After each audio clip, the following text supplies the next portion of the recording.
Monsieur Flegg étant arrivé, on va pouvoir commencer. Bonsoir à toutes et à tous, merci d'être là. Isabelle Nicolas va vous présenter Alexandre Morel, qui est l'intervenant de ce soir sur Jean Echnoz. Moi, je vous dis simplement, je vous invite bien sûr à venir écouter Bernard Gols la fois prochaine, sur Picasso, entre autres. Et puis je vais vous dire, pardon. Et Serge Boimard. Pardon, Boimard, excusez-moi, je suis très enrhumé. Avant de venir écouter et complimenter Bernard Gols, venez évidemment, ne ratez pas la venue de Serge Boimard, qui va évoquer avec vous l'Odyssée, ni plus ni moins, qui est quelqu'un qui a une activité de soignant autour d'ateliers de lecture et d'écriture, en particulier d'ateliers de lecture, et qui a fait revisiter l'Odyssée à un bon nombre de gamins en difficulté, et qui a pu les extirper d'une réalité particulièrement traumatique et pas du tout romanesque, grâce à un itinéraire sentimental via l'Odyssée. C'est écrit de très bons bouquins que vous pouvez trouver chez Duno, qui sont des succès. Succès relatif, puisque c'est des sciences humaines, mais quand même, il a vendu beaucoup de bouquins autour de la lecture, un petit peu partout dans les pays francophones. Serge Boimard, c'est chez Duno, de l'importance de la lecture et de l'ouverture à l'imaginaire. Oui, moi je voulais vous dire deux mots de la discutante, Isabelle Nicolas, qui va donc discuter Alexandre, et qui est psychiatre dans le service, qui est psychothérapeute, qui est psychodramatiste, et qui, parmi les nombreux intérêts culturels et littéraires qui sont les siens, a commis une conférence et un texte autour de Barbé d'Orville, une histoire sans nom, une drôle d'histoire d'anorexie, il y a 2 siècles, si ce n'est 3 siècles après ça. Mais puisque Mme Kaganski est là, nous allons pouvoir commencer, une fois bien sûr que ce sera assise. La parole est à Isabelle Nicolas. Bonsoir. On va donc écouter ce soir Alexandre Morel nous parler d'Echnoz et cheminer avec lui à travers plusieurs des romans d'Echnoz. Alexandre Morel est psychologue et psychanalyste à l'APF. Il est notamment psychologue ici à l'Institut Mutualisme Montsouris. Il a un intérêt important pour le psychodrame, puisqu'il a notamment rédigé une thèse sur les formes et figures du psychodrame, l'exemple de l'adolescence, en 2015, dont il a tiré un article paru dans l'American Journal of Psychoanalysis et un article à paraître dans la psychiatrie de l'enfant. Par ailleurs, dans les multiples intérêts et dans le parcours d'Alexandre Morel, il y a eu également des études de lettres. Et au cours de ces études, tu as déjà eu l'occasion de plonger dans l'œuvre d'Echnoz. Alexandre Morel sera accompagné par Laurent Cléry, qui est comédien, pour cette présentation, et qui est par ailleurs le frère d'Alexandre Morel. Merci Isabelle, je remercie Maurice de m'avoir invité à venir, je remercie Guillemette Balzan aussi, je crois qu'il t'a soufflé l'idée que je puisse venir parler d'Echnoz ici. Et puis je remercie Laurent d'avoir accepté de venir donner la diversité des voix echnoziennes pour le parcours de lecture, plutôt le parcours de lecteur que j'ai eu envie de vous présenter ce soir. La première fois que j'ai lu un livre de Jean Echnoz, c'était à la plage, en vacances, avec mes copains. Je devais avoir 16 ans, nous faisions du surf, nous débattions avec les diverses montures des excitations adolescentes et n'étions pas très loin de nous faire virer du camping. Je ne lisais pas des masses, mais aussi je commençais à bien aimer cela. En y repensant, Echnoz et sa prose au cordeau me calmaient, sans doute, le temps de quelques paragraphes. C'est mon père, d'ailleurs, qui m'avait offert ce livre, dont la couverture, celle intangible des éditions de Minuit, par principe, m'inspirait. Par principe, disons, depuis que pour la première fois, j'avais tenu sous mes yeux un exemplaire d'En attendant Godot, en sortant de la représentation de la pièce, très joyeusement stupéfait.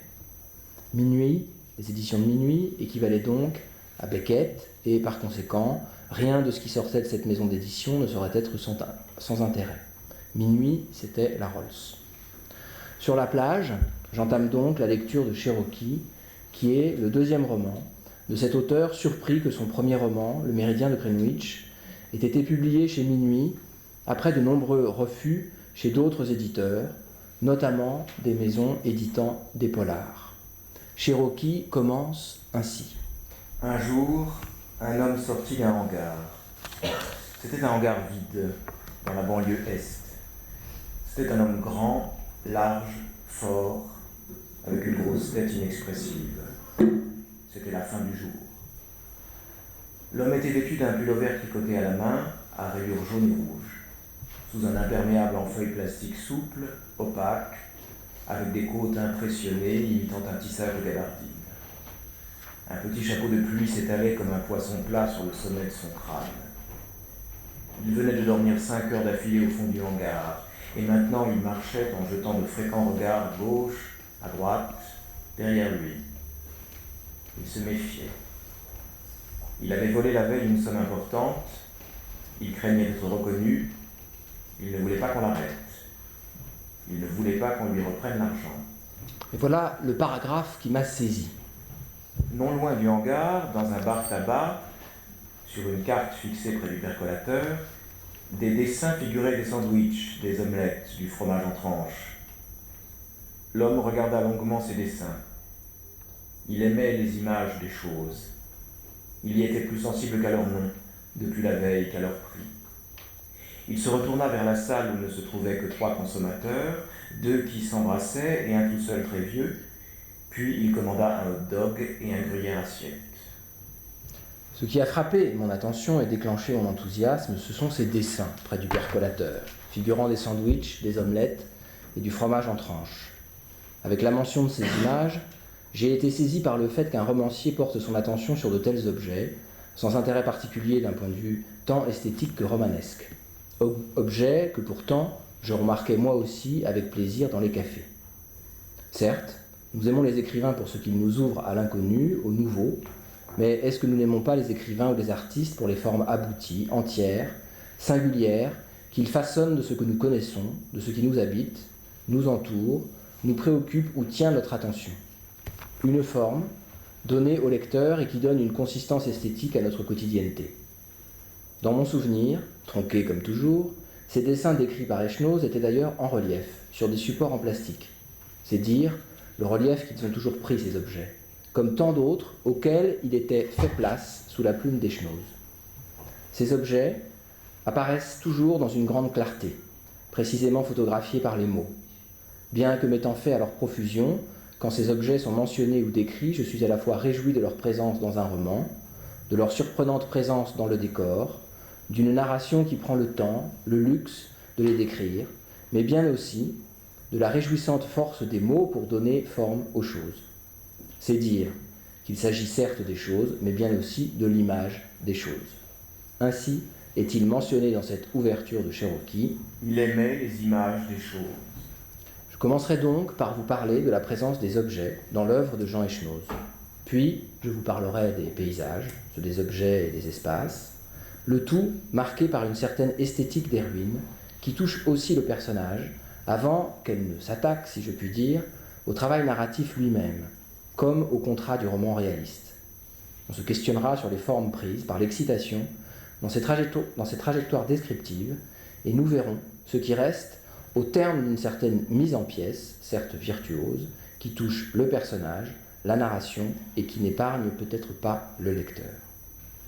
Nous ouvrirons notre discussion par l'évocation des 2 dernières périodes d'Echnoz, celle de ses vies imaginaires et de ses 2 derniers romans.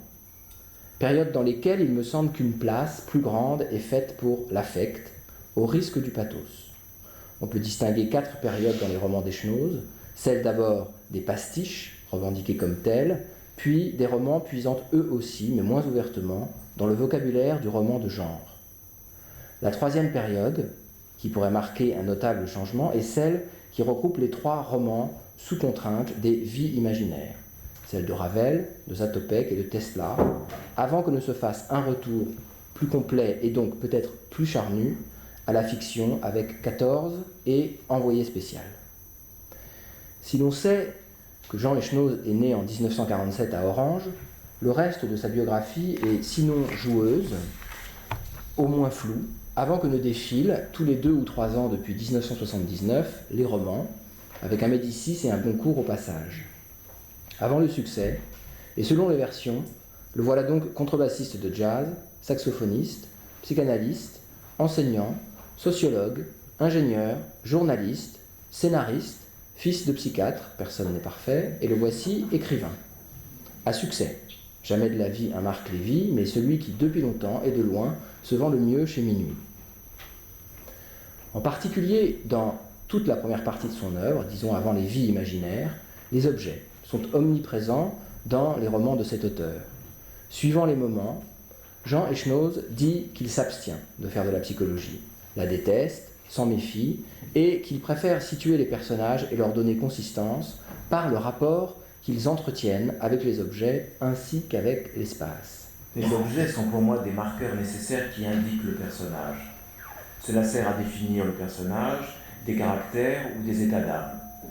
Comme je n'ai aucun talent pour faire de la psychologie à propos des personnages, je préfère décrire leur rapport au monde. De ce fait de style et d'écriture, Echenoz a été qualifié d'écrivain behavioriste. Le personnage y est comparable à une boîte noire et opaque, de l'intérieur de laquelle on ne saura rien. En revanche, seront mises en avant la somme de ses comportements et interactions avec l'extérieur. Place aux objets, donc, et exit la psychologie, sans parler de la psychanalyse, et sans parler donc du fait que je me suis demandé ce que je ferais ici ce soir. Je me rattrape en me demandant ce que je fais là, ce qui, nous le verrons, est un trait dominant du personnage echenozien.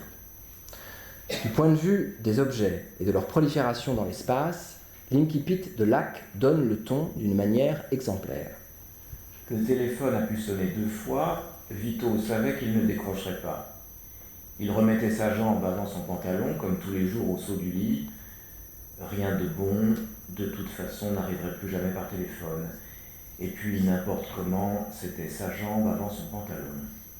Cette jambe est troublante, parce qu'elle vient avant le pantalon, mais aussi parce qu'avant d'être du corps, elle est un objet, une prothèse.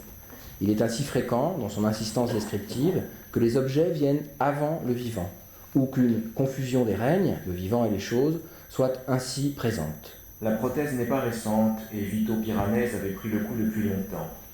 À force d'habitude, les courroies s'élançaient toutes seules vers les boucles dont le fer avait barré d'un trait noir au bon cran la perpendiculaire du cuir. Sous les grincements du téléphone, elles s'empalèrent sur l'ardillon.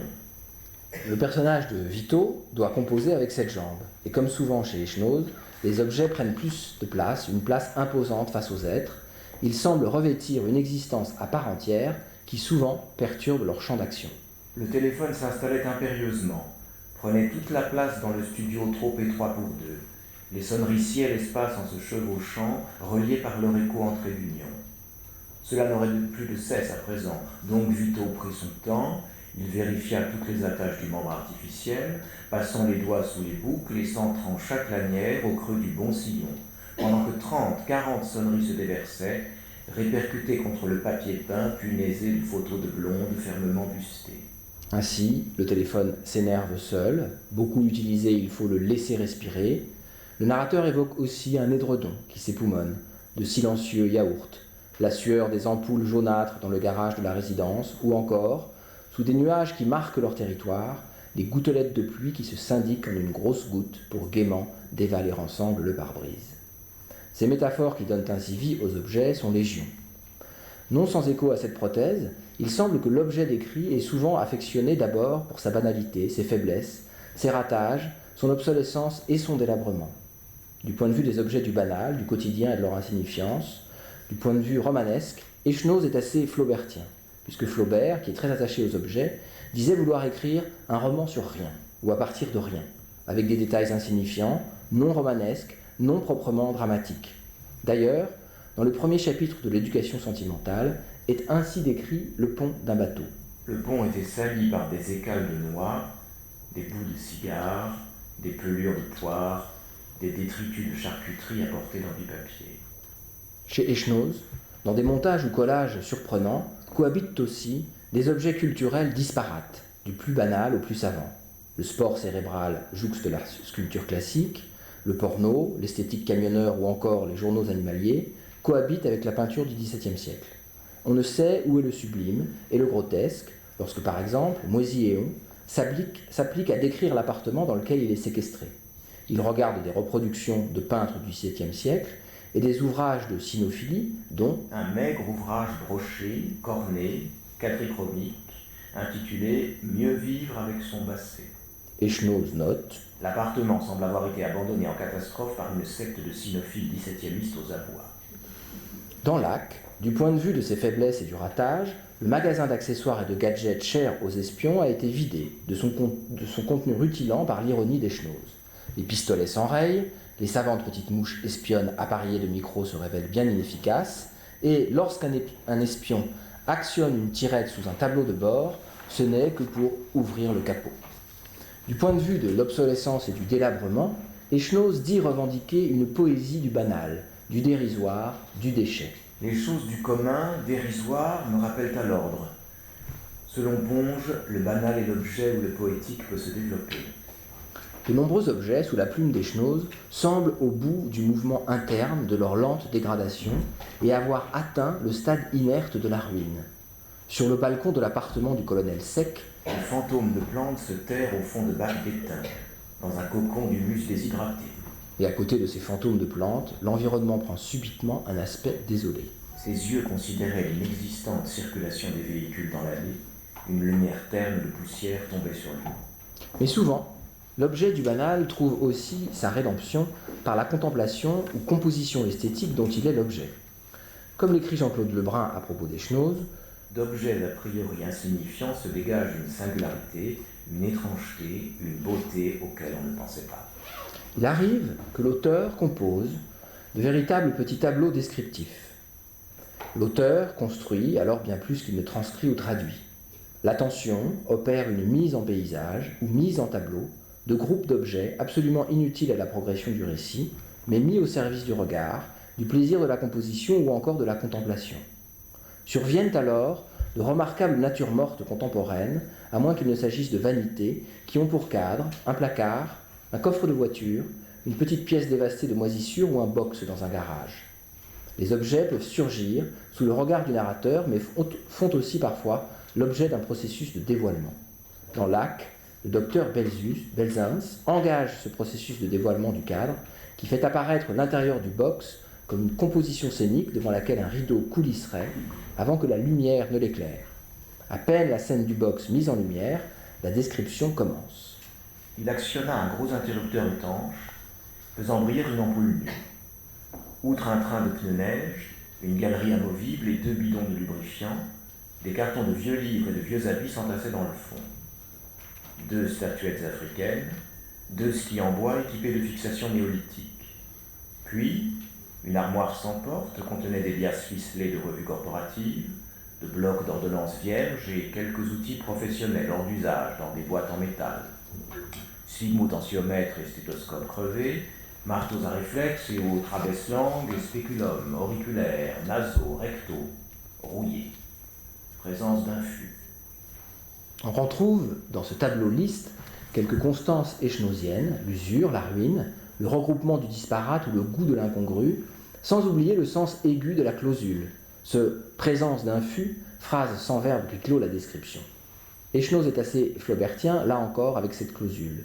Pour Philippe Hamon, qui est spécialiste de la description au XIXe siècle, la valeur entière de la description sera dans le trait final, dans cette touche imperceptible.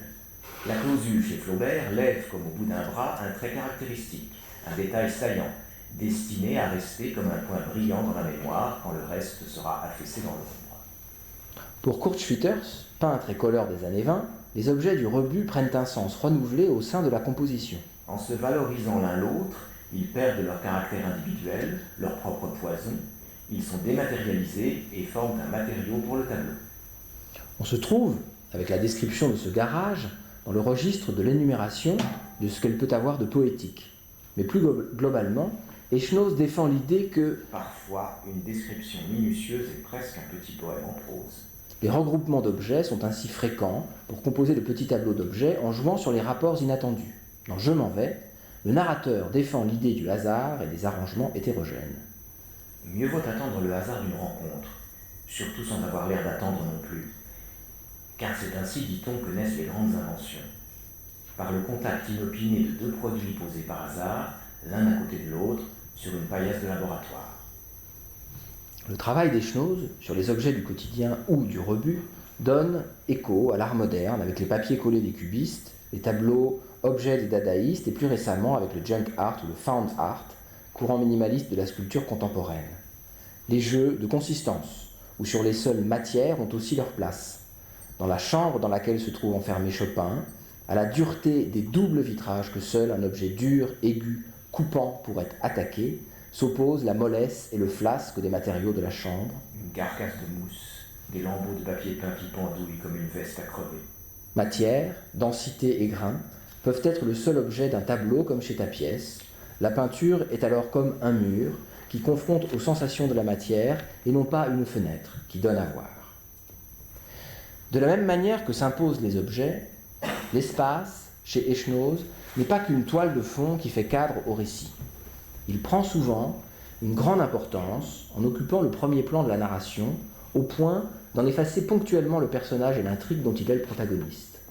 À travers ce qui est retenu de la réalité et composé en divers mises en tableau, le traitement de l'espace témoigne lui aussi de ce goût du désordre, tant il semble marqué par une poétique des ruines et de la désorganisation.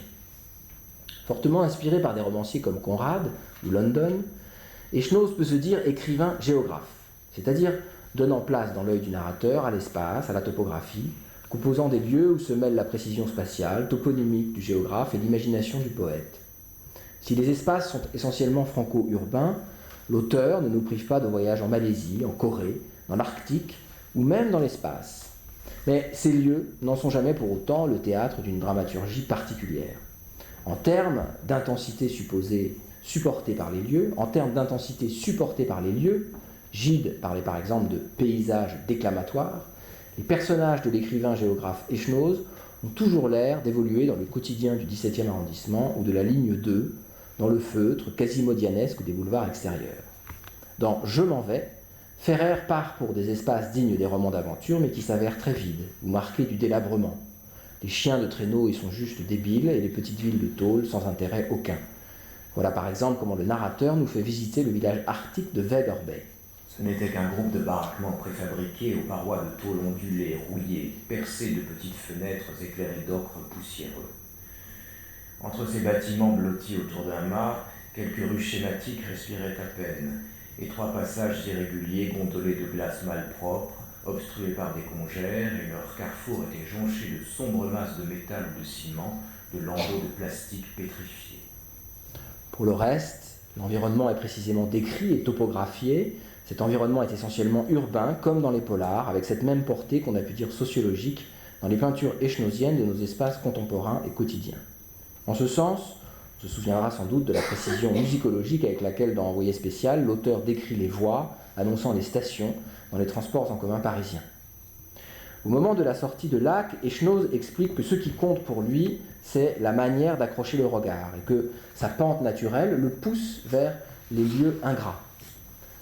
De fait, une fois passée la description de l'ordre et de la symétrie de l'hôtel Parc Palace du Lac, qui est magnifique pour la manière dont les sonorités, assonances et allitérations redoublent la symétrie et la paisible harmonie du lieu, une fois passée cette description, Eschnoz reprend sa pente avec de très belles descriptions d'abord du pavillon des abats du marché de Rungis, mais aussi, comme souvent, de cimetières, celui de Thiers en l'occurrence.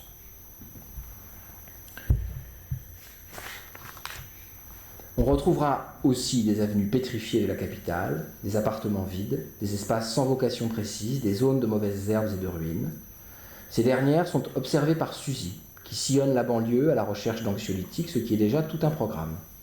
Dans un environnement où l'air et la lumière sont comme pervertis, dénaturés par l'architecture elle-même, le regard du personnage devient celui d'un sociologue qui scrute les signes à la recherche du sens. Elle déchiffre autant qu'elle peut les textes, les étiquettes, les inscriptions peintes aux vitrines.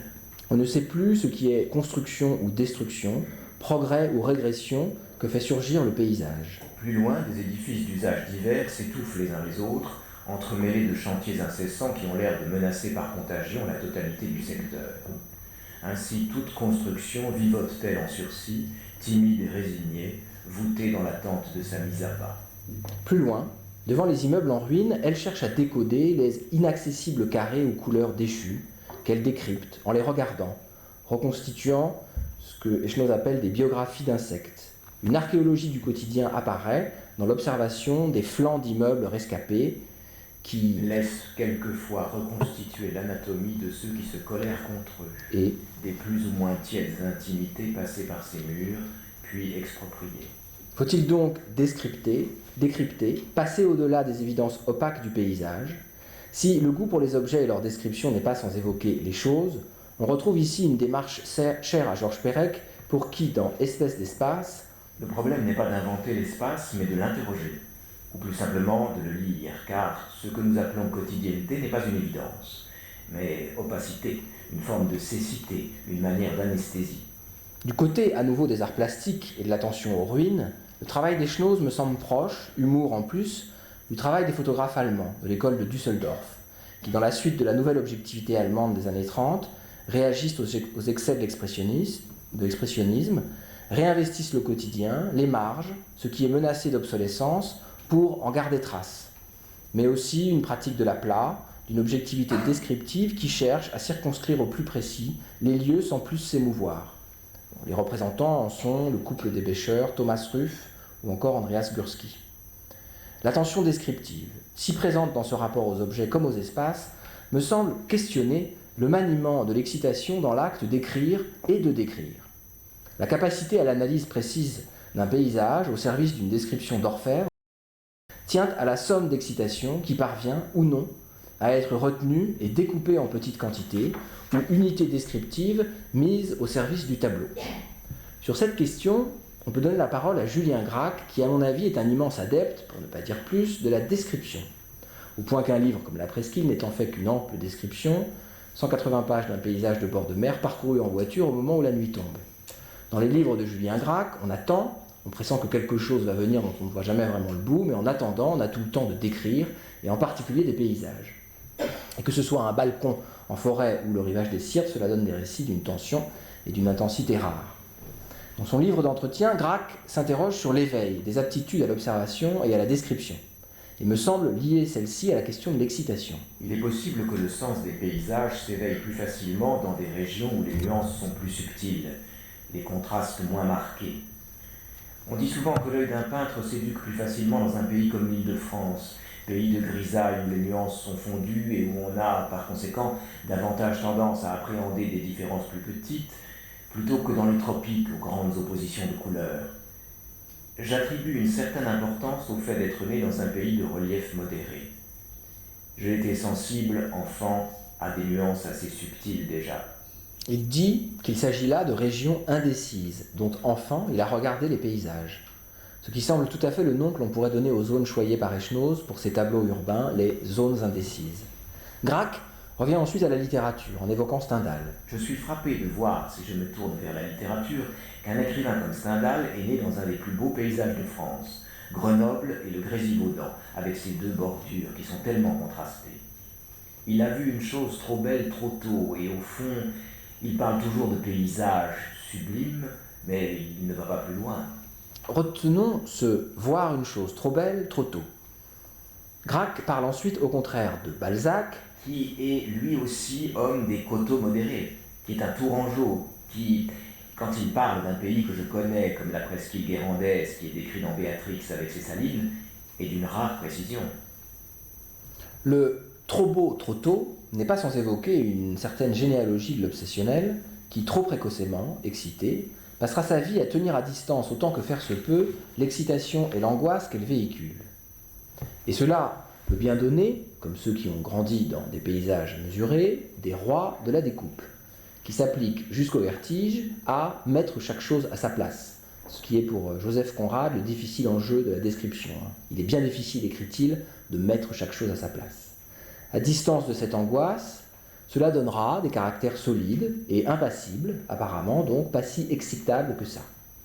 Alors impassible, c'est justement le qualificatif qui est employé pour désigner ce qu'on a appelé les 4 mousquetaires, que furent les représentants de ce qu'on a appelé aussi un temps les nouveaux romanciers, ou la nouvelle école de minuit, puisque le nouveau roman Robe grillée en tête a eu pour berceau les éditions de minuit. Alors, les 4 mousquetaires, tous très fins minimalistes et descripteurs, comme les nouveaux romanciers, aux intrigues peu fournies et adeptes de la lenteur, mais drôles, tellement plus drôles et légers que leurs prédécesseurs. Alors j'ai nommé d'abord Christian Gailly, à présent totalement impassible puisqu'il est mort, Christian Auster, qui est allé vendre ailleurs son impassibilité en passant chez l'Olivier, Jean-Philippe Toussaint, dont le lyrisme échevelé autour de son cycle sur sa Marie ne lui permet plus, à mon avis, de garder son titre d'impassible. Reste donc Echenoz, l'impassible, tel Clint Eastwood face à l'adversité, dont on peut se demander ce qui motive sa posture d'impassible. Cela tiendrait-il à sa plus grande méfiance pour les affects et pour leurs possibles excès? Voilà ce que dit Echenoz. Je suis contre la psychologie pour éviter le pathos. Je veux garder de la distance par rapport à la noirceur, pour ne pas prendre le risque d'un pathos. S'agirait-il alors de ne pas se laisser trop émouvoir pour éviter les excès de l'affect qui pourraient, entre autres, sans doute, mener à la noirceur, au risque du pathos? Bien mises en forme dans les descriptions ciselées, les choses doivent être tenues ou circonscrites par l'impassible afin qu'elles ne débordent pas de leur éventuelle capacité excessive d'affectation. Je repense alors à la plage avec mes copains et mon Echenoz en me disant sans doute que cela a été précieux, dans mes agitations adolescentes, de rencontrer ainsi un impassible. Impassible me semble aussi ce par quoi l'auteur parvient à ce sens du détail et du banal. Il rejoint en ce lieu le psychanalyste et sa prescription, au service de l'écoute en égal suspens, d'une attention apathique, c'est-à-dire qui ne se laisse pas affecter par le premier propos ou le premier affect venu. Si Laurence Kahn défend l'idée de l'analyste apathique, c'est pour déjouer les ruses de l'affect et ses effets de créance excessifs qui masquent ses retournements, ses neutralisations et ses travestissements, comme dans le rêve de Freud dit de l'oncle à la barbe jaune. Dans ce rêve, la grande compassion ou sollicitude du rêveur à l'endroit de l'oncle cache, par retournement, les affects haineux à son endroit. L'affect est donc un opérateur de fourvoiement qui s'impose à la perception de l'analyste et lui brouille l'écoute, là où son attention, en égal suspens, devrait se porter au lieu de l'indifférent, ou ne rien négliger de ce qui se niche dans les détails a priori insignifiants. Car l'indifférent peut être la valeur à laquelle se trouvent rabaissées ou rapportées des représentations inconscientes pour passer la barrière des censures. Un psychanalyste apathique scrute l'indifférent et ses charges cachées, comme l'écrivain impassible s'attache au banal, dont il scrute les détails pour en extraire la valeur esthétique ou poétique. Il n'y a rien d'a priori signifiant, comme il n'y a rien dans le roman d'a priori romanesque ou dramatique. Apathique et impassible, voilà 2 écoles de l'attention, de l'écoute et du regard qui forgent une attention au service de l'extraction de formes nouvelles.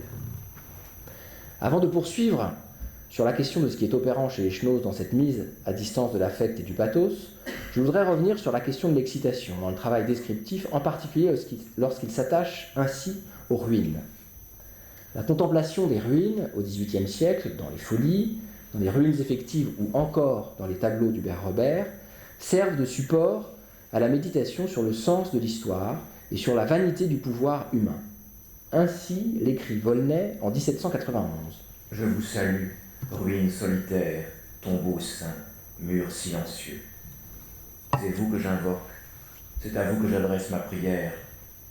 Oui, tandis que votre aspect repousse d'un secret effroi les regards du vulgaire, mon cœur trouve à vous contempler le charme de 1000 sentiments et de 1000 pensées.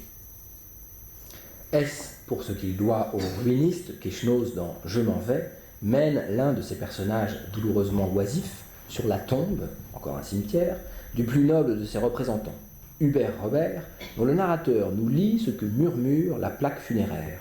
Fils respectueux, époux tendre, bon père, ami fidèle. Je me suis en fait demandé si l'intérêt pour les ruines et leur contemplation n'avait pas quelque accointance avec la satisfaction de se sentir intègre face à un objet qui ne l'est plus et qui chemine vers la disparition. Certes, on médite sur le temps qui passe et sur la vanité de toute chose, mais n'y a-t-il pas, face aux ruines, la rassurante localisation chez l'autre ou dans l'objet de l'usure et de la décrépitude, entreprise apaisante de mise à distance par projection de l'angoisse de castration.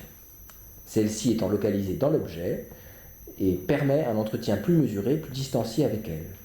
L'impassible obsessionnel peut bien avoir recours à cette localisation circonscrite pour ne pas laisser l'angoisse de castration lui passer sur le corps. Impassible ou angoissé, en retrait ou en ruine, que reste-t-il donc au personnage dans l'œuvre de Jean Echenoz face à ces objets et ces espaces où l'usure et la ruine sans cesse se glissent? En réfléchissant à l'état des personnages et à leur statut, il m'est d'abord apparu que je me souvenais assez peu des personnages des romans d'Echenoz. On peut aimer Echenoz et ne guère garder en mémoire ses personnages. On se souvient certes de Ravel, de Zatopek et de l'héroïne de 1 an parce que le narrateur jamais ne les lâche. Il me semble que les autres sont quand même très dilués par les objets et les espaces et par des interactions fragmentaires soutenues par une narration qui change sans cesse de cadre, de pôle d'attention. Il y a là de quoi se perdre et ne pas exister des masses ou encore ne pas avoir grande voix. Si l'on prend Lacq, sans doute en contrepoint de ce que l'on pourrait trouver dans un roman d'espionnage, et la chose me semble assez représentative des personnages d'Echenoz, les êtres sont volontiers qualifiés par ces fameux marqueurs, du côté du manque, pour ne pas prononcer le mot de castration. Le roman s'ouvre sur la manipulation d'une prothèse, et l'image de l'amputé ou de l'amputation sera présente comme un motif récurrent et déclinée sous différentes formes tout au long du récit. Présente dans l'être avec le personnage de Vito et sa jambe raide au bout de lui, le motif s'incarne ensuite dans l'objet figurant un être. Jim serrait son poing sur un poupard unijambiste. Puis, c'est un document écrit qui réintroduit le motif, le narrateur transcrivant en particulier l'une des mentions d'un document officiel qui concerne l'éventualité d'une amputation. Si une empreinte quelconque n'est pas apposée, conjecturait une mention bleue, précisez pourquoi. S'il y a eu une amputation, rougissait-elle, indiquez la date. Enfin, à la fin du récit, un objet étrange et kitsch remet en présence le motif de la prothèse à la fin du récit. Une prothèse de hanche montée en stylomine. Ainsi, et l'on pourrait dire sous un angle narcissique, les personnages de Lacq sont marqués par certaines dysfonctions corporelles et utilisent par là même des prothèses. Ces personnages participent de cette représentation du lent mouvement des choses vers l'usure et la dégradation. La poétique des ruines touche aussi les êtres avec l'amputation de Vito, dont le nom de famille est Piranèse, c'est-à-dire celui d'un peintre et graveur ruiniste italien qui a beaucoup compté pour l'œuvre d'Hubert Robert. Donc l'amputation de Vito, le strabisme de Belzins, la claudication de Fernandez, la myopie d'Oswald. Chez Echenoz, les héros, les espions comme les autres, sont toujours un peu fatigués quand ils ne sont pas là juste pour faire joli. Ce ne sont souvent que des espèces d'amateurs, des hommes du commun, très fréquemment détachés, désœuvrés, en reconversion, en dilettantes. L'espionnage est ainsi à la limite du hobby et ils ne brillent jamais par leurs convictions. Souvent, les êtres sont objectalisés. Moustache sur mégot, par exemple, pour décrire dans une hypermétonymie un personnage, quand ces personnages ne sont pas végétalisés. Delahaye, quant à lui, toujours mal habillé, rappelle ces végétaux anonymes et grisâtres qui poussent en ville, entre les pavés des chaussées d'une cour d'entrepôt désaffectée, au creux d'une lézarde corrompant une façade en ruine. Éthiques, atones, discrets mais tenaces, ils savent qu'ils n'ont qu'un petit rôle dans la vie, mais ils savent le tenir. Dans Je m'en vais, et toujours d'un point de vue narcissique, Ferrer traverse un épisode somatique qui n'est pas loin de pouvoir représenter nombre de personnages chez Echenoz qui ont cette manière de coma presque impossible à distinguer de la mort clinique pour un profane. Ils passent pas mal de temps à regarder par les fenêtres pour n'y rien voir. La mention de leur désœuvrement est fréquente, comme celle de leur captation par des considérations qui ne servent en rien les dessins de l'histoire, un problème de chaudière, les performances d'une voiture. C'est ainsi que dans Je m'en vais, on sera très surpris de voir le héros à la fin du récit se mettre en colère et casser à moitié la gueule de Delahaye. Voilà donc, et on en vient à présent au point de vue objectal du personnage echenozien, voilà donc le coup de sang et la bagarre qui sonne comme un raptus, mais crée dans le même temps un rapprochement inattendu, tant il semble que les personnages sont systématiquement éloignés les uns des autres. Sans cesse, en effet, une manière de distance, comme l'écrirait Echenoz, les sépare, sans grande passion, mais plutôt pris dans une succession d'impulsions plus ou moins fécondes du point de vue relationnel. Certains semblent d'immenses phobiques qui ne peuvent pas même toucher un strapontin et prennent le soin de parler avec le moins de monde possible, et d'autres sont décrits comme des sortes d'exilés, des solitaires, sans passion, tels Ferrer, qui, victime d'un infarctus, préfère ne pas risquer d'inquiéter sa famille, qui lui semblait de toute manière être devenue un archipel très épars et lointain, peu à peu submergé par la montée des eaux. Alors, certes, ils ne se frôlent pas seulement, ces personnages, ils se prennent, copulent, se déprennent, et ont beaucoup de mal à s'aimer. Quand l'amour est là, la mort, fréquemment, menace, brutale parfois, à moins qu'il n'arrive à l'un ou l'autre de disparaître comme un galet commun qui tombe dans l'océan. La distance est de mise, comme si là encore, l'excitation devait être aussi sûrement que possible tenue à distance. Une excitation qui, somme toute, est fatigante, puisqu'il faudrait s'en reposer. Voilà ce qui est dit de Ferrer, celui toujours qui s'en va face à Hélène. Certes, il n'est pas aveugle, certes, il voit bien qu'Hélène est une belle femme, mais il la considère toujours comme au travers d'une vitre à l'épreuve des balles et des pulsions. Ce ne sont qu'échanges un peu abstraits ou très concrets qui ne laissent pas de place aux affects qui verrouillent les sentiments. C'est un peu frustrant, en même temps, c'est assez reposant. Dans le 22e chapitre de Lac, dans le quartier de banlieue que découvre Suzy, tous les habitants ont l'air fatigué d'affronter ou de ne plus pouvoir affronter quelque chose. À l'exception du pharmacien, petit homme efficace et vif, bien épanoui sur cet humus riche en produits tranquillisants. Une des raisons de leur forme de perdition tranquille et de distance tiède pourrait être que ces personnages ne semblent pas comprendre grand-chose souvent au monde qui les entoure. D'abord, Echenoz aime à multiplier les instruments de communication, téléphone, radio, télévision, qui marchent mal ou qui émettent sous sa plume des messages parcellaires, incomplets ou encore brouillés. Ainsi, des télécopieurs chuintent dans le vide, pendant que s'entassent les fragments sonores zappés qui viennent de la télé, de la radio ou d'une conversation saisie au vol. À ce propos, et dans son manifeste pour un nouveau roman, Rob Grillet prend l'idée de Kafka dans son journal. Il ne retient guère que des fragments non seulement sans importance, mais encore qui lui sont apparus coupés de leur signification, donc de leur vraisemblance. Depuis la pierre abandonnée sans qu'on sache pourquoi au milieu d'une rue, jusqu'au geste bizarre d'un passant, inachevé, maladroit, ne paraissant répondre à aucune fonction ou intention précise.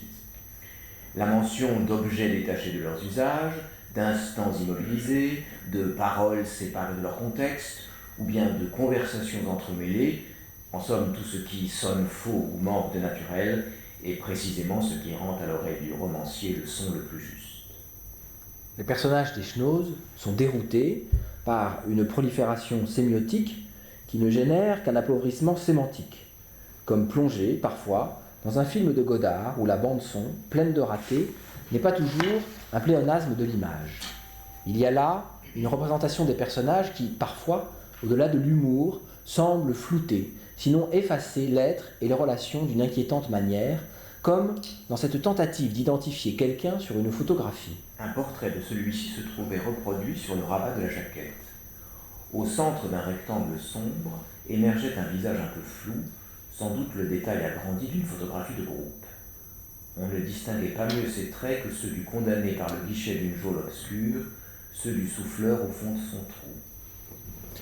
Comment se représentera-t-on et comment se trouver hors le seul frôlement si les supports de représentation, comme cette photo médiocre, ont si peu de fiabilité?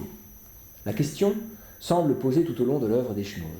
Si, mangés par les objets et les espaces, les personnages finissent par manquer de socle, c'est bien aussi parce que le goût de la ruine va se loger jusqu'au cœur même de l'exercice d'écrire, ruine au cœur même de l'exercice de mise en représentation littéraire, qui ne dévoile habituellement pas ses rouages et qui fait que, dans le roman réaliste, on croit à ce qu'on lit.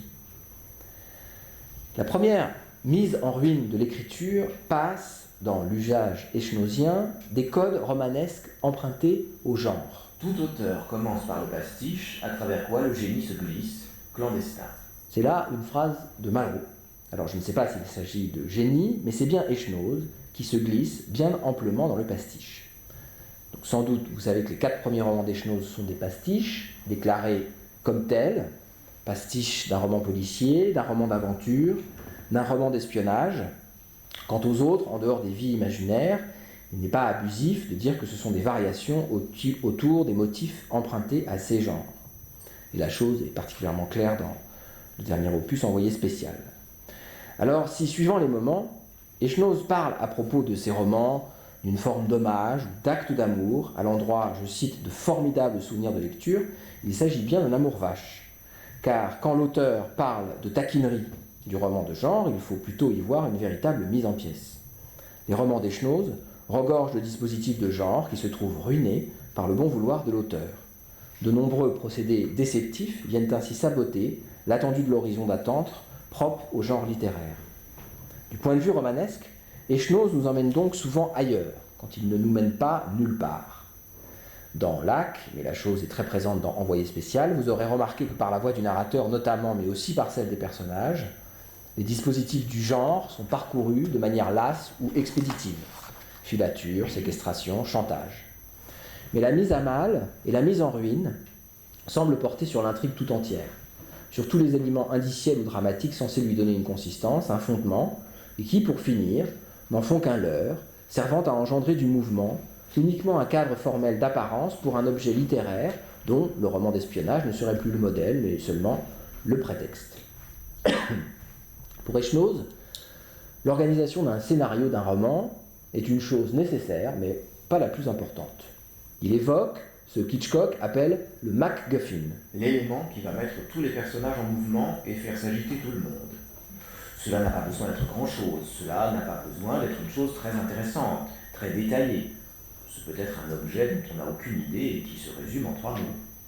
Voilà encore, chez l'auteur, une manière de garder voilé et suffisamment à distance l'objet cause du désir ou du mouvement et de s'en tenir à la stabilité de l'irrésolu.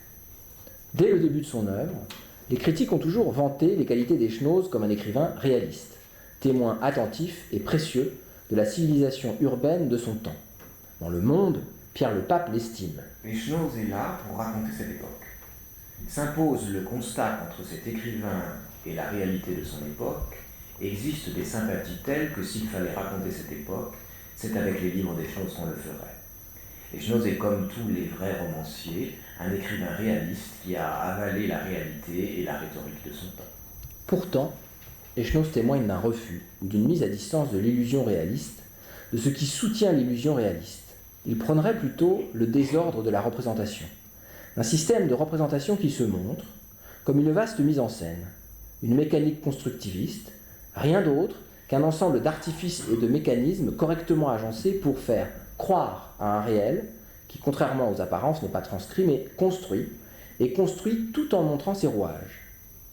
Dans une lettre à Louise Collet, du 6 avril 1883, Flaubert se lamente à propos du contrat du roman réaliste. Il écrit « Quelle mécanique que le naturel, et comme il faut de ruse pour être vrai. » Pour que ça fonctionne, dans l'œil du lecteur, le réalisme, il ne suffit pas de raconter une histoire, ce qui se passe ou ce qui s'est passé, il faut agencer tout cela, l'articuler avec des effets de réel.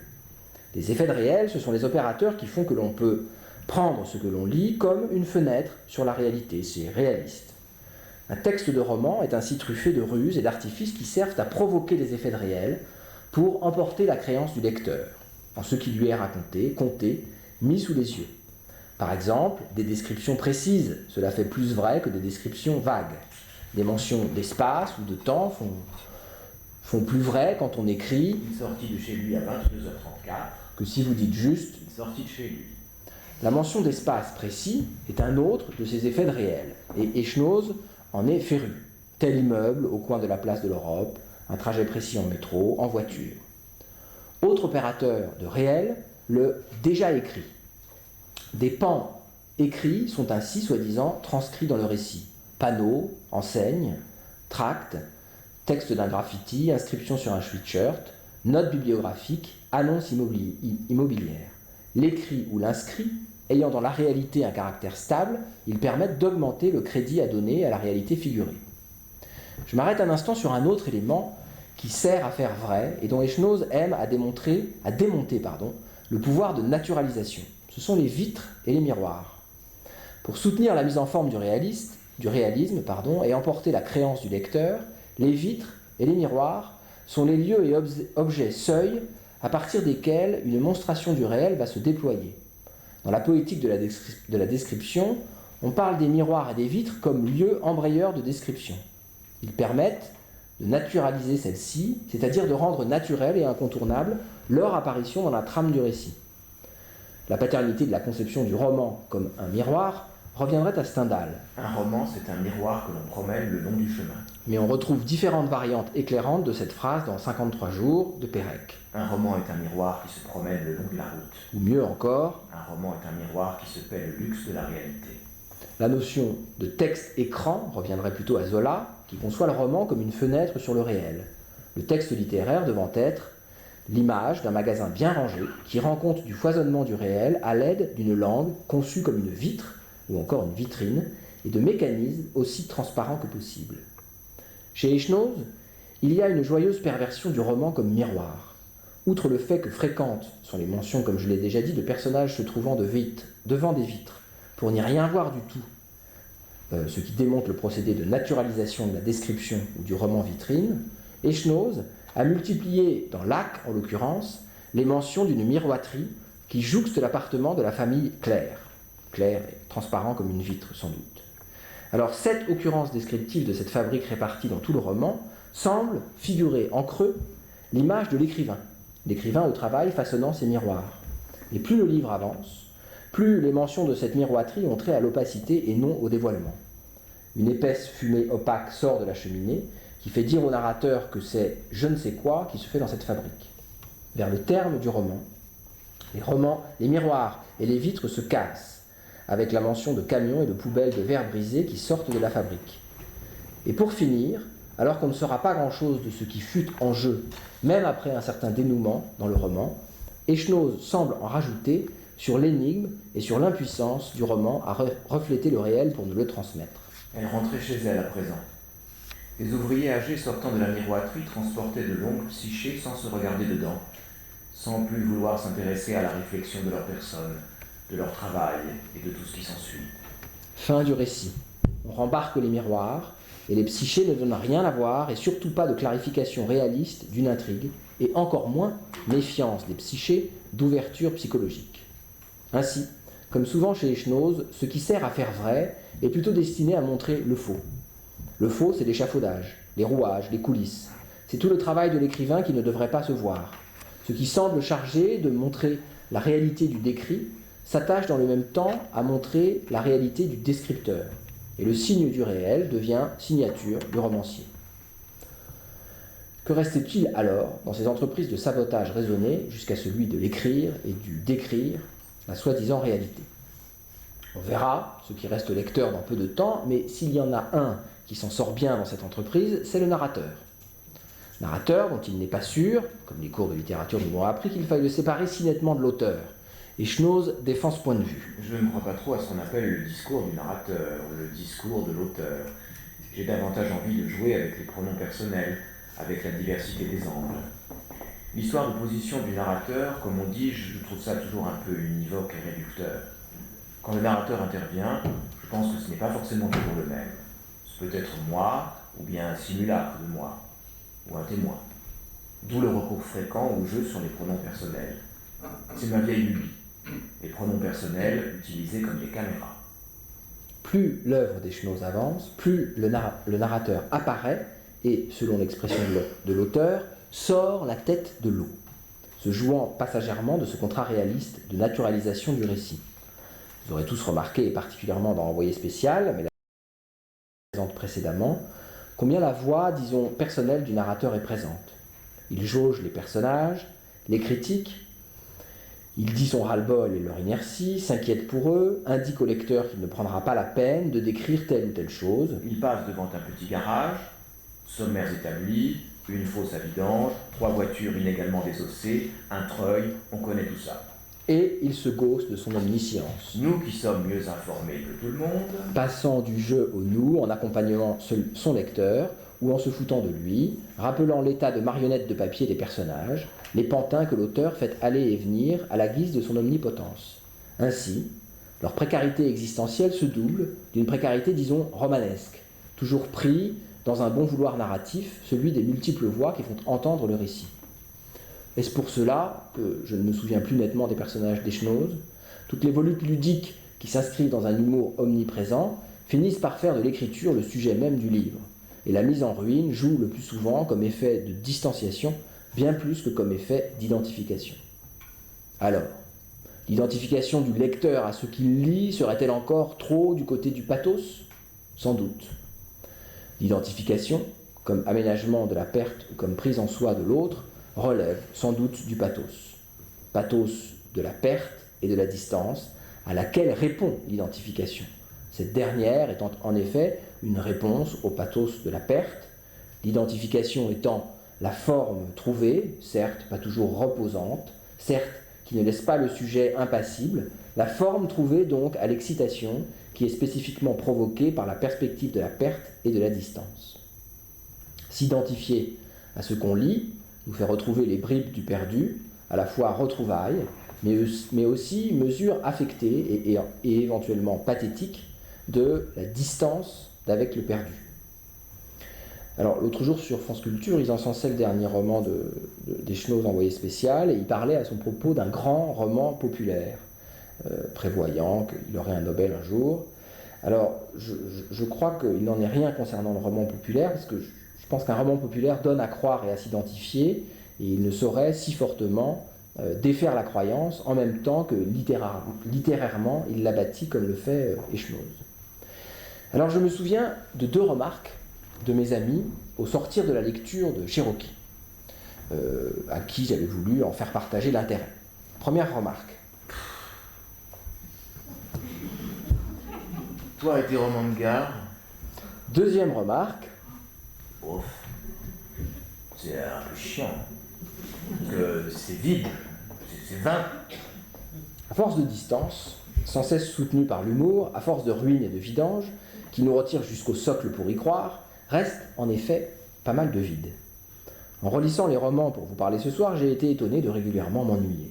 Ou plutôt, de n'être tenu par aucune nécessité de poursuivre, d'aller au bout des trajectoires des personnages proposés par l'auteur et de dépasser les errances, les attentes, les suspens provoqués par les digressions narratives. Alors d'accord, reste l'humour, et on rigole volontiers dans le dernier roman, reste la virtuosité des phrases, des enchaînements de paragraphes ou de chapitres, soit. Mais tout cela donne souvent plus de place à la manière qu'à la matière. C'est l'écrivain et son narrateur, comme je l'ai dit, qui s'en sortent le mieux.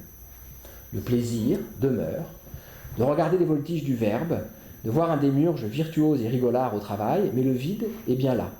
Et je m'en suis senti bien étreint au fil de la lecture de toute la première partie de l'œuvre d'Echenoz. De ce fait, Echenoz n'est pas sans évoquer Beckett, au-delà de leur commune maison de minuit. Comme Beckett, Echenoz, cisèle du pas grand-chose, palpe le vide, claudique au-dessus des gouffres, dans un jeu d'équilibre où la langue, profuse, seule, offre une voie contre la disparition, l'effacement, le silence. Après avoir évoqué sa méfiance de la psychologie, de la noirceur et du pathos, voilà ce que dit Echenoz sur la langue, avec une clarté et une simplicité qui étonnent. Travailler la langue, cela donne l'impression de recevoir de la lumière. Travailler la langue, c'est ce qui donne de la lumière à mes journées. La langue, lieu du progrès selon Freud, où l'acte se suspend assez pour que l'avaler et le cracher se transforment en oui et en non. La langue, œuvre du masochisme primaire, dans sa capacité rétentive de l'énergie pulsionnelle pour servir les desseins de la représentation. Mais langue, qui n'en garde pas moins, tapis dans l'ombre, la force d'agir, de l'avaler et du cracher. La force d'agir qui en fait le vecteur du transfert, en tant qu'aguirone, là où tout ce qui ne peut se dire tente à se faire par les mots, là où la remémoration ne peut pas se dire, mais ne peut que se faire, s'incarner à répétition. Serait-ce cette force d'agir, de mise en présence plus tangible ou d'incarnation qui manquerait parfois à l'écriture d'Echenoz?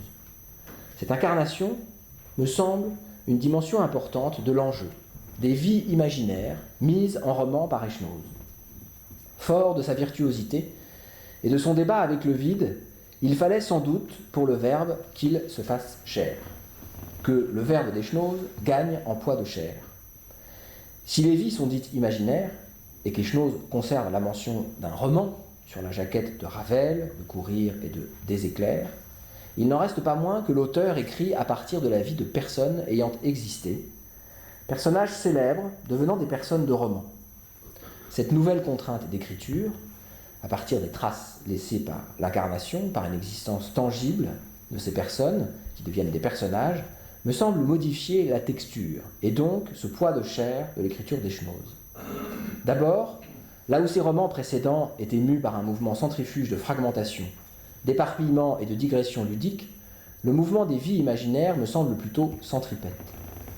À partir d'un important travail documentaire convoquant des photos, des lettres, des témoignages, des articles de presse, Eschnoz opère cette fois une liaison du disparate et de l'épars pour construire une trajectoire. Et voilà les personnages d'Eschnoz subitement lestés du poids d'un destin. Le narrateur lui-même est bien contraint par ce destin, il talonne ses personnages sans trop les diluer dans les chemins de traverse. L'histoire exige de l'auteur comme un principe de réalité qui n'empêcherait pas de jouer, mais qui contraindrait à une plus ample incarnation des personnages. Or, l'incarnation, c'est sûr, c'est le pathos. Avant cela, on peut bien flotter et régner dans les terres. Quand vient l'incarnation, les ennuis commencent, et jusqu'à la lie parfois. Mais viennent aussi les affects, ceux du personnage, contraints au réel, et ceux du lecteur qui le suit. Les dernières années de la vie de Ravel, racontées par Eschnoz, sont ainsi particulièrement émouvantes. La ruine y est à nouveau présente dans le repli et la dégénérescence de Ravel, mais cette fois, il ne saurait plus s'agir que d'une contemplation esthético-ludique. Il est en effet bien plus permis à l'identification de fonctionner et à l'émotion de circuler devant le progressif éloignement du monde de Ravel. J'ai été très ému par le Ravel d'Eschnoz comme par son Zatopek d'Encourir.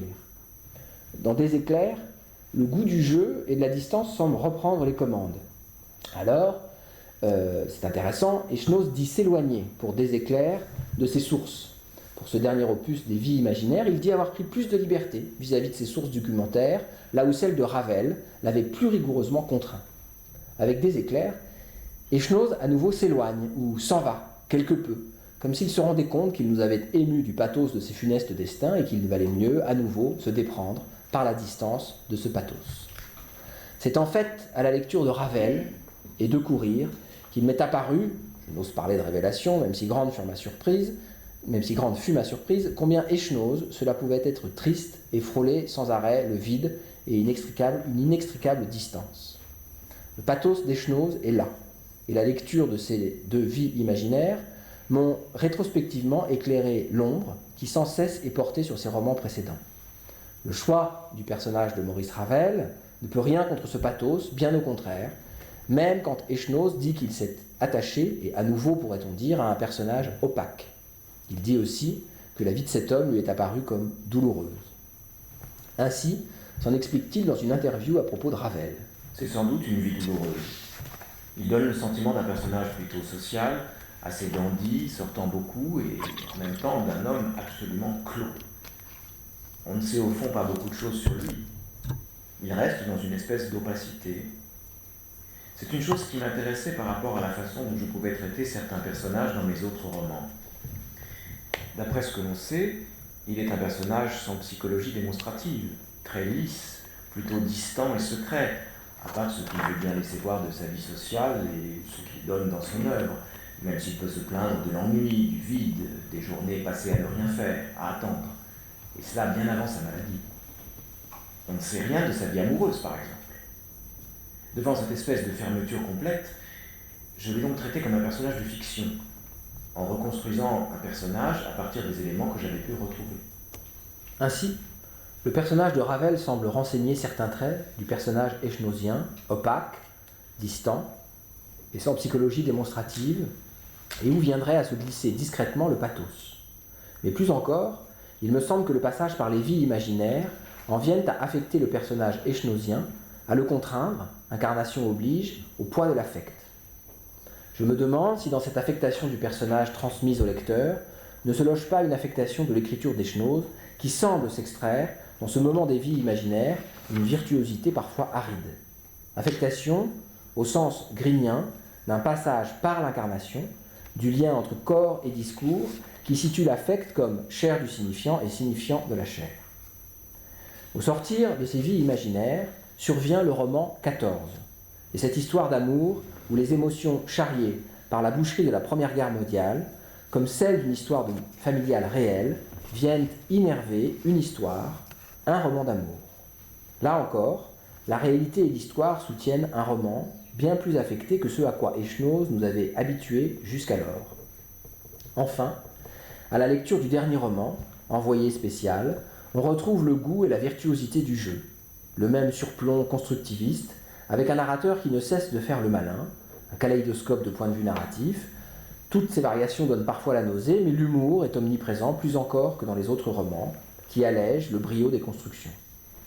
Ce rapport, plus étroit entre l'auteur et son lecteur, se retrouve dans les liens entre les personnages qui ont une place plus importante. Il y a beaucoup moins d'objets dans ce livre et bien plus de rapports entre les êtres. Ces rapports s'incarnent notamment dans des dialogues nettement plus profus, moins parcellaires ou fragmentés qu'auparavant. Ce qui meut les êtres semble bien moins évité et place est faite sans effroi à l'excessif comme nerf de la guerre. Le roman s'ouvre sans détour sur cet objet de désir. Je veux une femme. Et la rencontre entre les êtres semble se déployer plus aisément, comme avec plus de consistance. La texture des êtres y est bien plus grande, ils se dépriment ouvertement, se suicident, font des symptômes post-traumatiques ou des syndromes de Stockholm. Pour quelqu'un qui se méfie de la psychologie, il semble que la garde se baisse.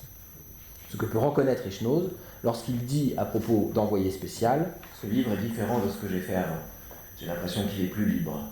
J'ai eu l'impression de respirer plus et de décorseter la phrase. » Bon, si le dernier opus respire plus largement, on peut s'en aller un peu rassuré sur le fait que le pathos ne tue pas et qu'il n'empêche pas la musique.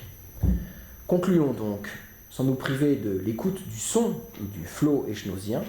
Il en va sans doute de ma considération à présent ambivalente de cet auteur, comme de l'écoute du boléro de Ravel. À la lecture de l'un comme de l'autre, je suis d'abord marqué par la force rythmique qui ne cède jamais. De toute façon, ça n'est qu'un ballet. Pas besoin de forme à proprement parler, ni de développement. Pas besoin de moduler non plus. Juste du rythme et de l'orchestre. Juste du rythme, qui peut suffire à combler l'attention, comme dans les intensités de la musique électronique, qui tisse le silence et le bruit, dans une bulle bienfaisante qui est pour moi comparable à celle qu'engendre la bulle de la lecture. Un lieu de la solitude et de l'éloignement, mais qui met en contact avec le spectacle du monde comme de la vie intérieure. Puis, comme toujours, quand il est seul, il prend son repas face au mur, sur sa table repliée.